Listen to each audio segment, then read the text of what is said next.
Hello friends. మనం మహాభారతం శాంతి పర్వంలో పరాశర గీతలో భాగంగా జనక మహారాజుకు పరాశర మహర్షి చేసినటువంటి ధర్మబోధ గురించి తెలుసుకుందాం. భీష్మాచార్యులు వారు ధర్మరాజుకు పరాశర గీతను చెప్పారు.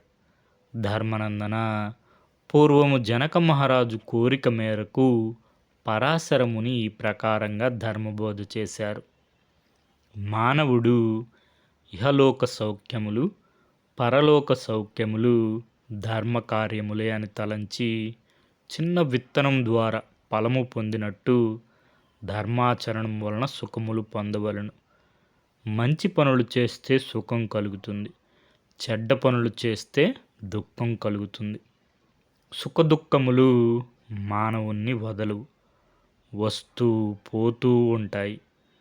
మానవుడు తన వాక్కుతో కానీ, మనస్సుతో కానీ, దృష్టితో కానీ, శరీర అవయవములతో కానీ అన్యాయము అధర్మము చేయకుండా ఉంటే వారికి సత్పద నిరతి కలుగుతుంది. సత్పదమనగా సత్యము, మనోనిగ్రహము, ఇంద్రియ నిగ్రహము, అహింస.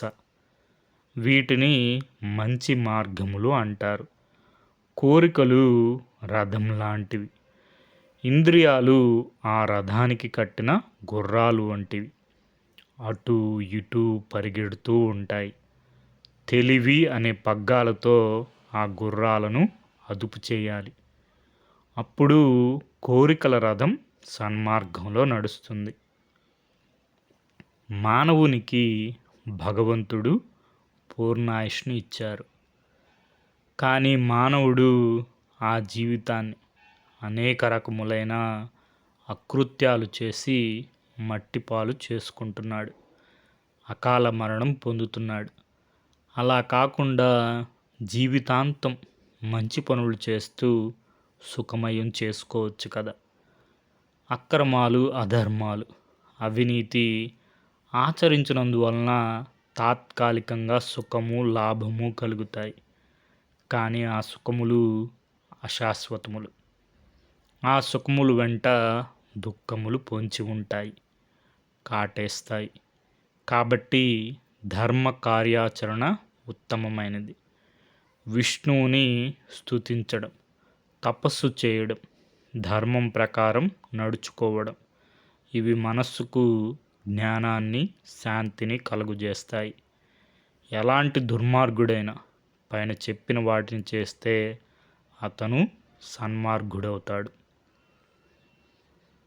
ఈ మానవ జీవితము అనిత్యము, శాశ్వతము కాదు. ఈ సత్యమును మానవులందరూ తెలుసుకొని సుఖములు సంభవించినప్పుడు కానీ, దుఃఖములు సంభవించినప్పుడు కానీ ధర్మము తప్పకుండా ప్రవర్తించాలి. ఇది ఏ జాతి వారికైనా అనుసరణీయం. ఎక్కువ ఫలం వస్తుందని తక్కువ పాపకార్యం కూడా చేయవద్దు. తక్కువ ఫలం వస్తుందని ఎక్కువ పుణ్యకార్యము మానవద్దు. దానివలన ఇహపర సుఖములు కలుగుతాయి.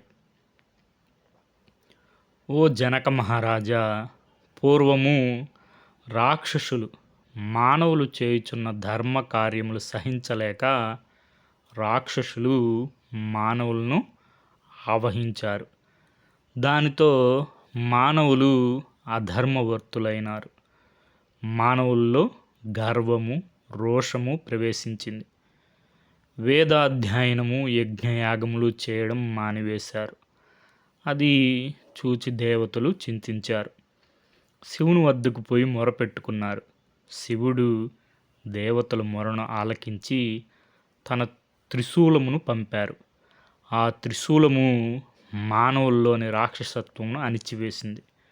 ఆ ప్రకారంగా శివుడు ప్రజారక్షణ చేశారు. అప్పటి నుండి వేదాధ్యయనము, యజ్ఞయాగములు యథావిధిగా కొనసాగాయి.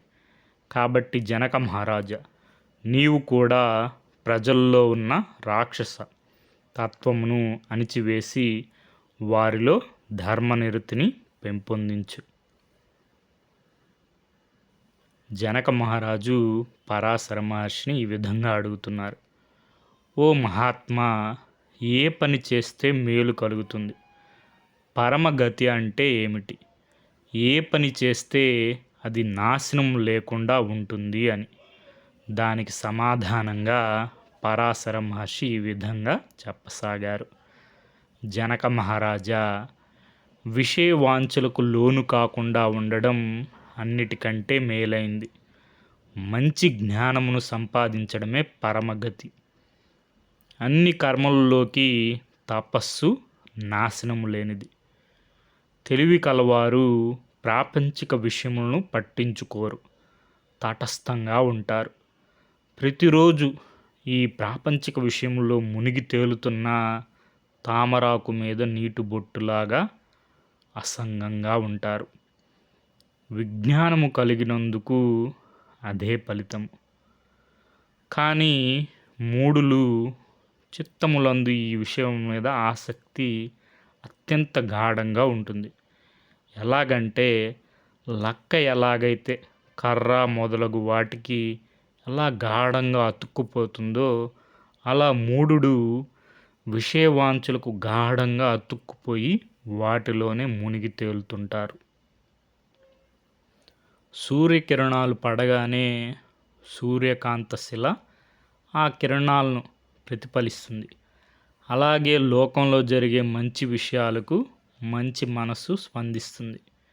మనస్సులో సదా పరమాత్మను ధ్యానిస్తే అదే భావన మనస్సులో నిరంతరం ఉండిపోతుంది.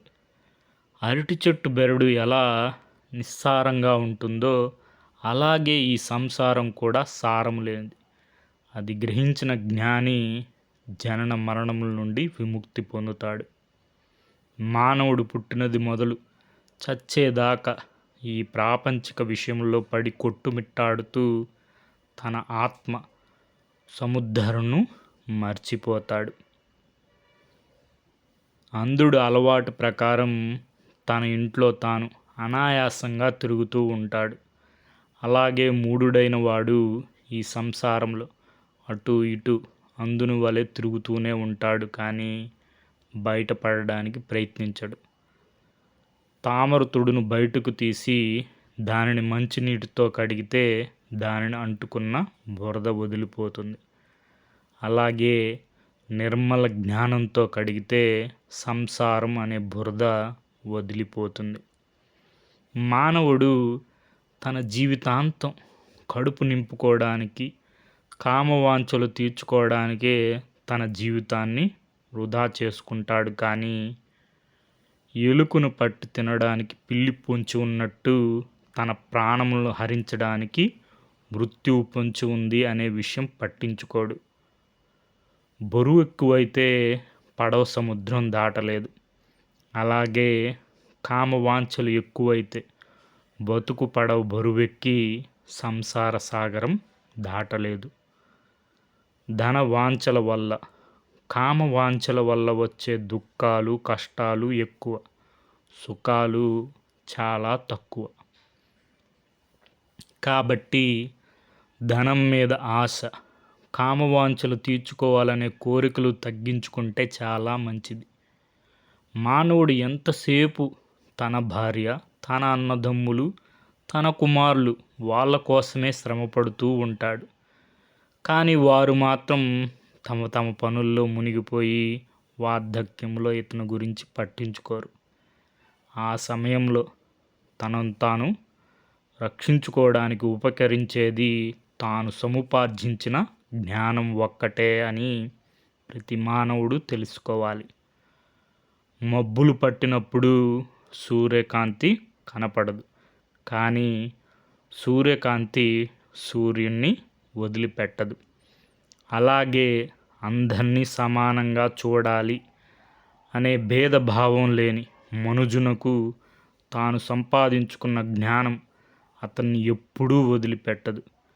ఈ ప్రకారంగా అనేక విధములుగా పరాశర మహర్షి జనక మహారాజుకు జ్ఞానబోధ చేశారు.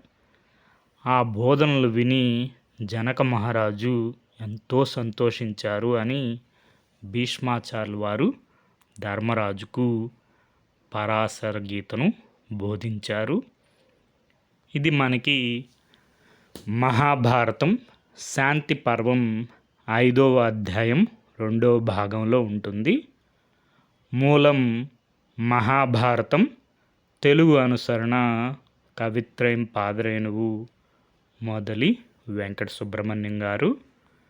Okay friends, thank you for watching.